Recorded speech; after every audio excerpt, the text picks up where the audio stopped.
So, Mr. Dalzell. Thank you very much.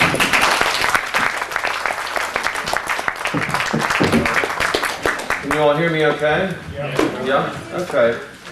I knew my time was limited, so I've written out my testimonial. I have about 5 minutes, yes?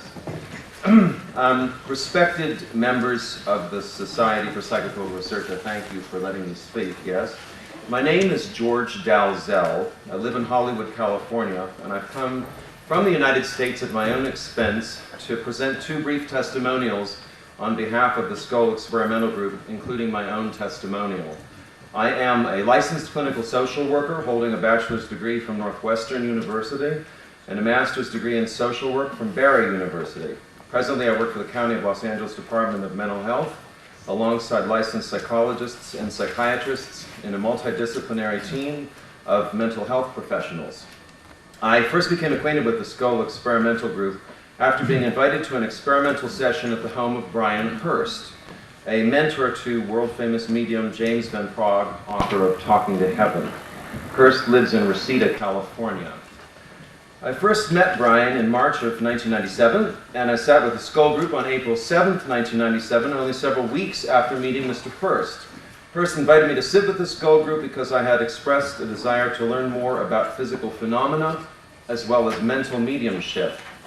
An important caveat to my testimonial is that on June the 10th, 1996, less than a year before sitting with the Scole Group, I had lost a friend, Michael Keller, 29 years old, in an auto accident which occurred in Frankfurt, Germany, in which drugs and alcohol had played a part. And I make this point because there's been some debate about anonymous spiritual people popping in and out of the Scole sessions, and I had a very distinct personality. In fact, this is a photograph. I passed this to Mrs. Barrington. On the evening of April the 7th, 1997, I entered a blacked-out room in Brian Hurst's home. There were just over 20 spectators present, including Hurst and a friend, Ramesh Jani. At the time of the sitting, I was sober and had not consumed any alcohol, prescription medication, or any mind or mood-altering substances. I cannot speak for the authenticity of all that was observed, and though it was astonishing to see a large table marked with luminous tabs appear to levitate autonomously and stand on its side, as well as a host of other physical phenomena, I remained skeptical and unable to say whether what I had witnessed was genuine until an event which occurred after the room began to be filled with lights of indeterminate source. For those who never sat with the group, I can best describe these small bluish-white lights as resembling fireflies, but with constant illumination and capricious locomotion. It was obvious to all that they were not fireflies, by virtue of their size and the nature of their movement. At this juncture, I decided to test the authenticity of the Scole Group silently and without verbally informing any of the sitters of my intention. Simply held out both of my hands in front of me, and I sent out the thought with my mind: send one of the lights to my right hand. Shortly thereafter, one spirit light flew from across the room and away from the vicinity of the 4 experimentalists and touched the index finger of my right hand. Because I was leaning forward, I could plainly see there was no fiber optic cord attached to the light, nor was it a projection of any kind. I can say with certainty that what touched me was a sphere of solid light. This event was witnessed by the spectators to my right and left and is documented on audio tapes belonging to Brian Hurst and the Scole Group. Not long after this event, I was singled out by Diana Bennett of the Scole Group and was asked if she could relay a message from a male spirit through the personality of Emily Bradshaw. I agreed, and what followed appeared to be a direct communication from the spirit of Michael Keller, whom I mentioned earlier, 29 years old, that passed in the automobile accident. Through mediumship, through Ms. Bennett, he identified himself to me evidentially as follows. Number 1, he identified me as a TV commercial actor. Well, now this is true because early in our association, Michael knew me as a commercial actor, an avocation prior to my vocation as a social worker. And it's important to note that I introduced myself to Hurst and the Scole Group as a social worker only. Number 2, he said that drugs and drink had been involved in his death, which is true. Upon autopsy, stimulants were found in Michael's bloodstream, and he voiced regret about his premature demise and the part he played in it, a fact unknown to Hearst or Diana Bennett, stating that, quote, "The drugs he was taking heightened the mood, then it just tipped the balance of things." Number 3, he thanked me for prayers that I sent out at the time of his death, a fact unknown to anyone and uncharacteristic of me since I am neither dogmatic nor religious. Number 4, he sent out a message to his parents. Don't bother with the grave so much. There's a lot of tears every time they go, and that's not helping me go forward really, end quote. Another fact unknown to Hearst or Bennett was that Michael's parents at that time daily visited Michael's grave, sometimes going 2 or 3 times a day.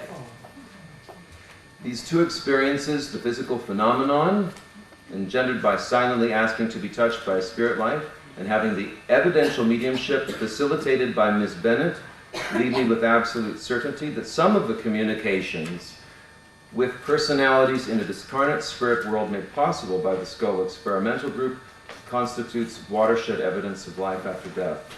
If I may continue with the second testimonial briefly and finish. This is a testimonial of Patricia Lohr of Glendale, California.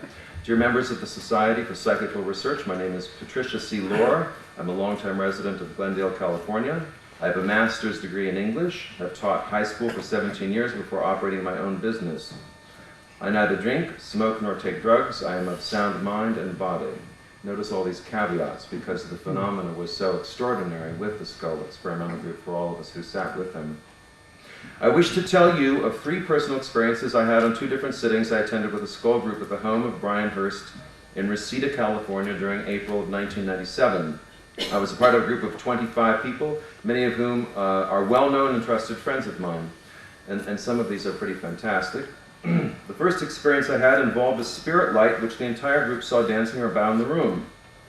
I mentally asked the light to come and land on my open hand for me to examine. After about 10 minutes, it did so.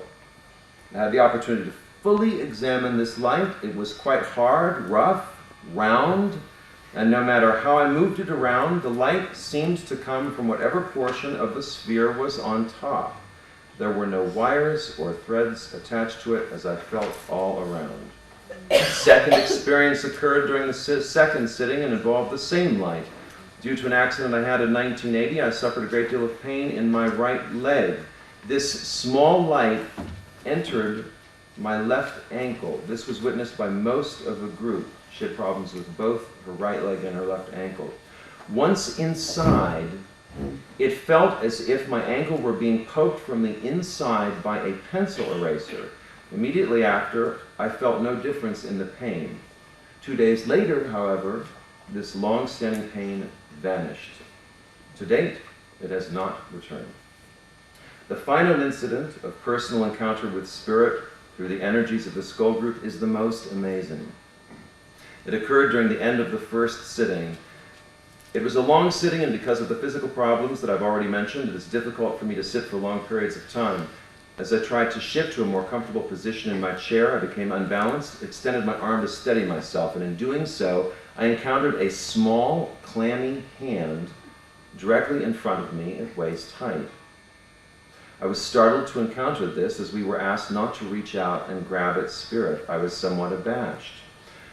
I moved my hand away from this contact, and in doing so, my hand inadvertently traveled up what felt like a very solid arm, clothed in long-sleeved garment, and all seemed normal until I reached the shoulder, and nothing else was there. Just space. I had encountered a spirit arm, and only an arm, moving about the room. In the course of learning about our world, we can only know definitely that which we experience with our senses. All other things we must believe. I must believe that the world is round, that there are polar ice caps, that man has landed on the moon. I know, however, that spirit fills the room with physical manifestations when the Scole Group sits. I have heard them, seen them, touched them, and smelled them. I have no doubts about the absolute genuineness of these experiences. I have chosen to handwrite this letter so that you can be sure that it has not been altered in any way. I will provide you with that later, Ms. Barrington. If you have any further questions regarding my experiences with the Scole Group, I shall be more than happy to accommodate you. Respectfully yours, Patricia C. Laura, Glendale.